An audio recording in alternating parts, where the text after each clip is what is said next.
Hey, look, Ripple trying to acquire USDC. I don't want to talk too much, but this is my guy, Crypto Sensei, okay? He does an excellent job of explaining exactly what this would do, how major this is for Ripple, but also, what are the chances and what's the likelihood? But what does it also look like on the other side, right? But guys, pay attention. This is a very good explanation. Look. What is going on with the Circle Ripple fiasco? Okay, so Ripple acquiring Circle would be a stablecoin super play. Circle's upcoming IPO filing just exposed. Here we go. Just exposed a major weakness. Coinbase still makes 50% of USDC's reserve revenue, even after Circle paid $210 million to cut out Coinbase out of the consortium. That's a massive profit leak, and Ripple has the capital structure and incentive to fix it. So this is how this would make sense. In 2024, Circle made 1.68 billion in revenue, but only cleared 156 million dollars. Imagine making $1.68 billion in a year and only clearing less than 10% of what you actually made. Net income weighed That's down wild. by operational costs and the Coinbase arrangement. Ripple, on the other hand, has multiple cash flow channels: XRP sales to institutions, cross border payment fees, interest income, and investments. Ripple doesn't carry baggage. Circle does, yet Circle controls USDC, the second largest stablecoin in the world. If Ripple steps in, they can absorb Circle's revenue, restructure the Coinbase terms, and boost margins. Integrate USDC into RippleNet and the liquidity hub, turning stablecoins into a native part of the Ripple ecosystem. See, I already think stablecoins are a part, but obviously acquiring the second biggest stablecoin in the world, the more higher regulated stablecoin, right? Because look, there's USDT, which from the research that I've done, it is clear that USDT is not a fan of play. Maybe here I gotta say this the right way. I don't think so. When you look at USDT's history, Tether's history, they have never had a complete full audit, at least not one that I've been able to see.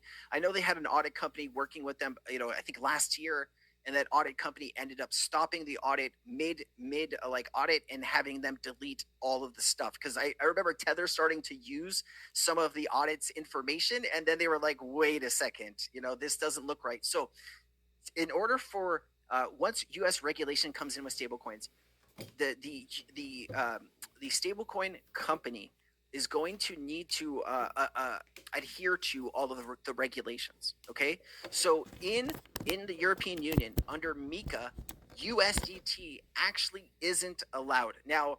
There might be some stuff that they can do in the future to actually start being a part of that ecosystem. But if you're an exchange in Europe and you still have USDT listed, you probably are going to get a very rough letter from a regulator. And so in America and in Europe, if you can have USDT, USDC obviously is going to be the number one choice. So as Ripple, if they could actually buy out Circle here, that would be a mega power move. Okay, but I've already seen people talking about, oh, the 61 billion is going to go into XRP. That is not at all accurate. I'm going to show you that information here in just a second, okay? But here you go. Combine XRP speed with USDC's regulatory acceptance, creating a two-token juggernaut financial system. I mean, USDC is still, somewhat fast.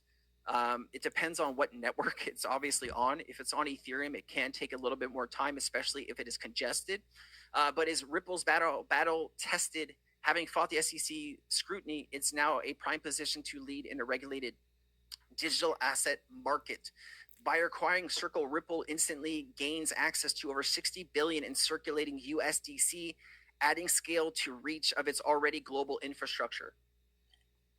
In return, Circle gains Ripple's operational strength, legal firepower, and direct DeFi integration, eliminating its Coinbase dependency while leveling up its entire business model. Win for both parties. Ripple can integrate USDC into Ripple's net liquidity hub, transforming stablecoins into native asset class with its payment and liquidity ecosystem. With XRP as a liquidity token and USDC as a regulated stablecoin, Ripple would control both rails and reserves in the new financial stack. So, few things here. All right, when you take a look at stablecoins, okay, And if it's difficult to pull USDC. Hold on, let's see. I can't do that. Frick. Okay, so here is it's difficult to see this. I bear with me, okay? So this is where all of the networks, all of these stable coins are on. Okay, as you can see, mainly it's Ethereum, 24 billion combined.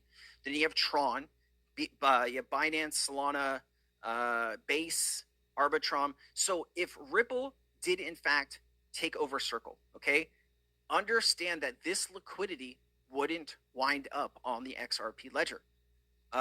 Because it's on Ethereum, it's on Tron, it's on Binance, right? So Ripple would have access to liquidity on other chains, which would be extremely helpful in the whole DeFi apparatus. But don't expect a big price change. You're going to get probably speculation price, but you're not adding $61 billion onto the market cap of XRP, right? That's not how this is going to work. Right, so right. I just think people need to take a deep breath. Yes, this is pretty exciting news. If it does go down, I would expect the XRP price to pump. Yes. But it's not 61 billion. I've already seen multiple people making that same issue and mistake online today. Right. And man, kind of crazy stuff.